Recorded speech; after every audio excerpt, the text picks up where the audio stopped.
Once upon a time, trade disputes were settled in WTO meeting rooms. But today the scenario has totally changed. They are settled through tariffs, they are settled through sanctions, and they are settled through phone calls between the heads of state. And this is exactly the story of India-USA trade deal that has been finalized in a surprise over a phone call between the head of states. And this is not a trade story, rather this is a story of power. What power can do in today's world, which is changing, which is not rule based anymore, and what lies in front of us with regards to it. Hello everyone, welcome to Vajram and Ravi's Flash News. My name is Shubhangi Singh, and in today's discussion we will be discussing about this surprise India-US trade deal, which has come in such a surprise that the stock markets, that the investor sentiment and also the general public is not only in awe, is in reflection, but it is being applauded for the fact that finally India makes a breakthrough and return to the US markets. So let us try to understand all of this in very simple manner and in a detailed way. So when we start about this particular trade deal, as I said, this is something that comes in a surprise because this trade deal was in finalization, in negotiation from 2 years long, and where their negotiation has been to and from multiple times. Now in just a blink, this trade deal has been finalized, and this marks a very important thing for India, that is the end of tariff war.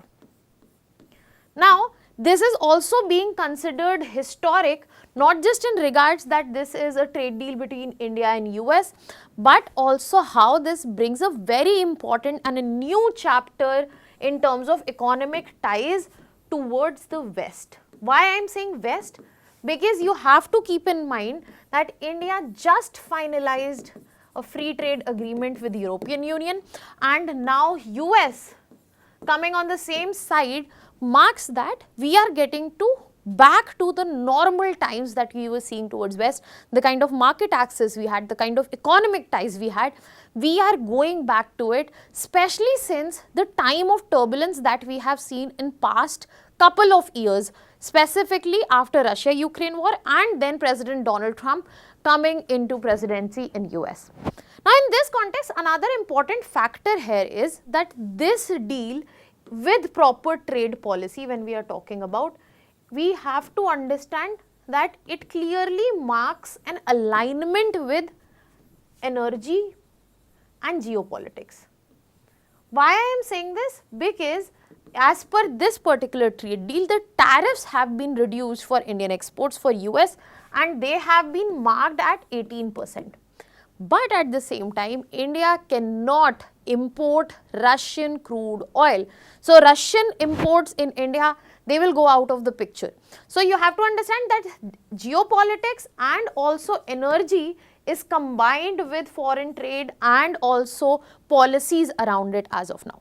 Now when I am talking about 18%, this is a huge achievement because many of you might be comparing that how free trade agreements or trade deal give us tariff reduction up to 0%.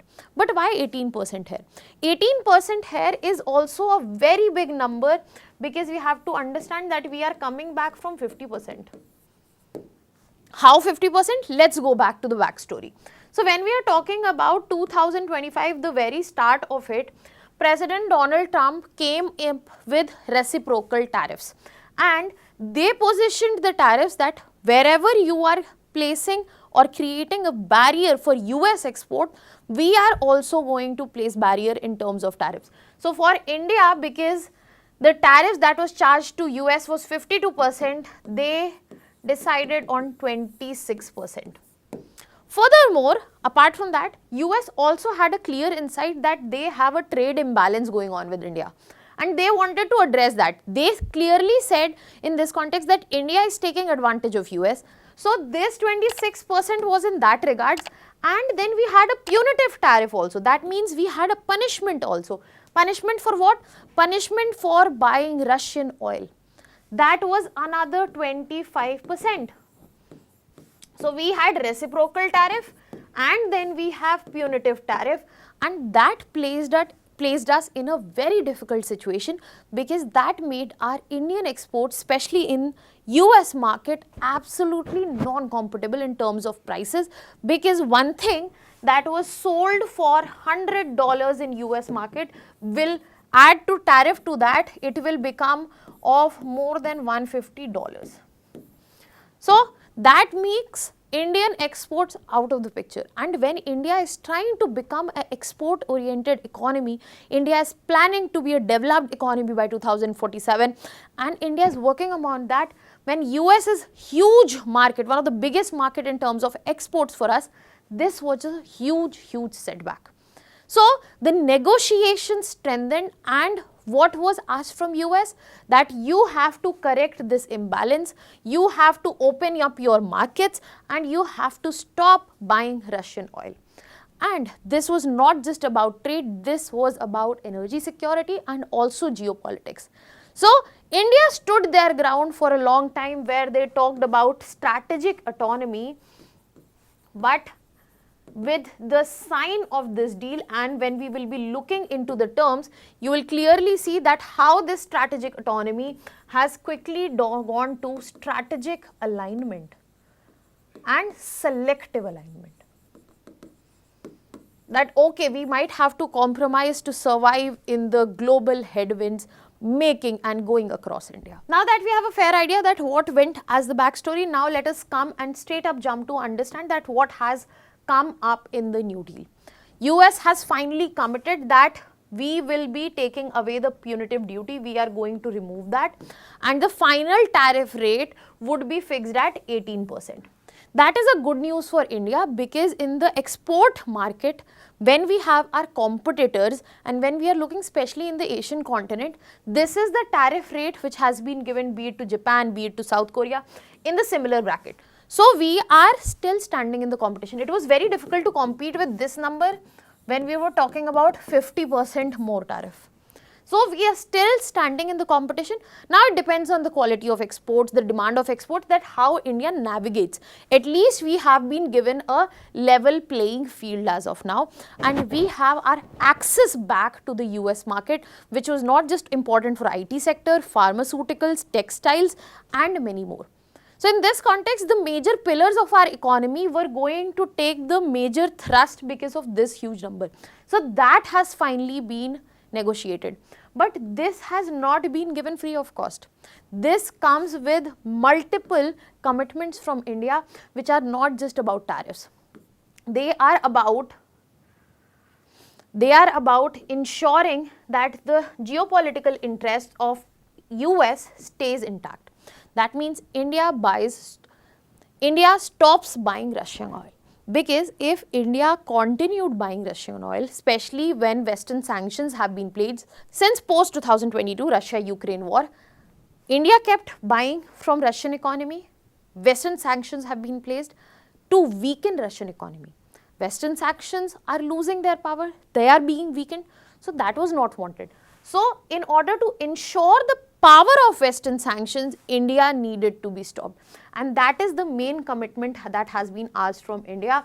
India will take a gradual exit from the imports of Russian oil, and we will try to correct the trade imbalance, and we will be opening up the market for US based products, be it US oil, coal and energy, and also technology and agricultural goods. Now this is a very important point, because agriculture in our country is a sensitive and also important sector. Now in this context, if you remember, then this was one of the biggest point of negotiations where India was not ready to open up their market to US agricultural goods, because that would hurt our domestic sector. So in this context, opening up of agricultural goods also again shows the fact that trade disputes are going to be solved with power. They are being used, and tariffs and sanctions are being used to make sure that not only strategic autonomy, but also if they are self-centric interest, they are aligned in a different way. So giving up of this sector also shows that India had to pitch in a better manner so as to ensure that finally this huge barrier goes away. Furthermore, India also promised that okay, we will be opening up market, we will be reducing our tariffs in terms of tariffs as well as non-tariff barriers which we have placed in terms of quality and quotas as well. However, as of now, this trade deal has not been legally notified. So this is another important factor that needs to be remembered, especially because we are dealing here with President Donald Trump, who can backflip here and there any moment, anyhow. So in this context, this legal notification also becomes a very important point. Because India-EU deal, because in this context you have to remember when we are talking about India-EU FTA, it was America which was backlashing against European Union that Europe is supporting the war against itself. So all of a sudden US coming into the picture, maybe it was because of India's commitment, or it could be another setup, another flip that has been arranged from the US's end. That is something that the time will only tell, but we will be moving towards another important dimension in this very context, that understanding that why this deal is so important, so significant for India. Because when we are talking about the global landscape as of now, we get to see multiple things. The Iran situation, the Russia-Ukraine situation, which is not stopping. Then we have the Greenland situation at our hand. And you can name a few more if you want. Yemen, then we have Libya, Saudi, UAE, and a lot more. China, Taiwan is going on. If you find a common factor across these issues, that is US. Now, in this chaotic times, be it originating from US or not, it is very difficult to ensure that foreign trade that keeps alive the economy, that happens. And especially because of all these, in recent times, we had seen that the global trade map was tilting away from India. People were shutting their markets off, and they were looking towards their own interests. But in the recent times, be it the UK FTA, be it the European Union FTA, Oman, UAE, and now US, we get to see that the world is realigning towards India. And another important factor here for India is that India has emerged as a China plus one alternative. So when things were looking absolutely unclear in the global landscape, this deal will going to wipe off the haze and bring some clarity. Because now the deal has been finalized, now probably the supply chains will be structured, they will be predictable, and that will bring some calm to the global trade across.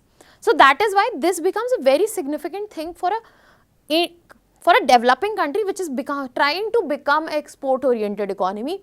The predictability which is required, the stability which is required, that will come in for India.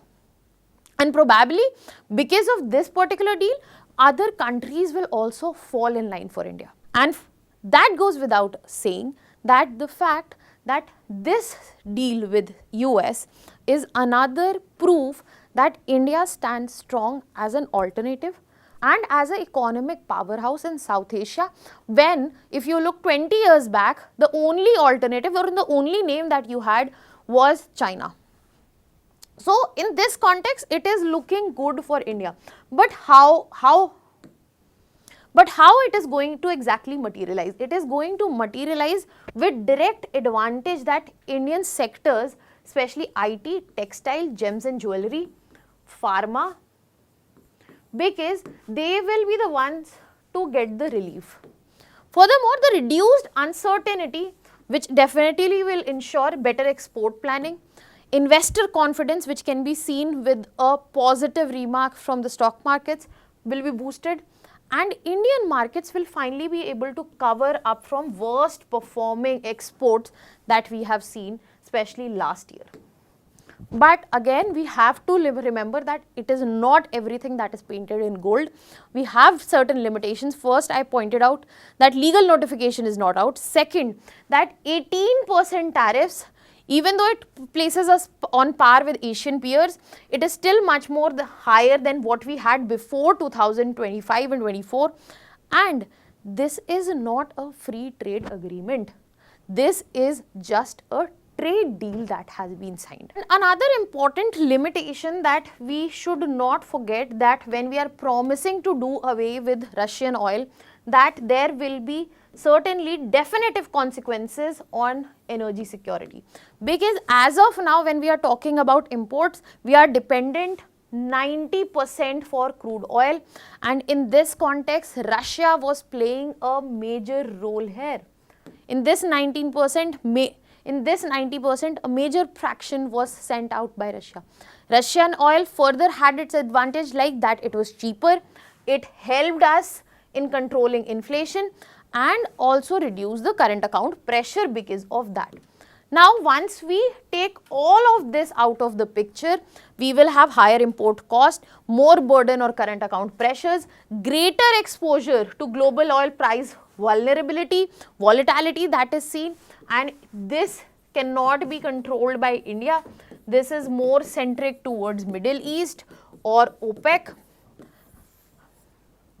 and we will be dependent on US linked supplies.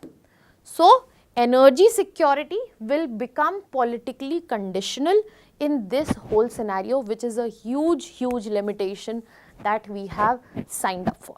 Now, in this context, let us also discuss some geopolitical as well as strategic consequences, because there have been a lot of conversation that how it unlocks unprecedented opportunities for many sectors, because it ensures inflow of technology, because it ensures strategic partnership with the US is maintained, it ensures the defense technology incoming, how it benefits a lot.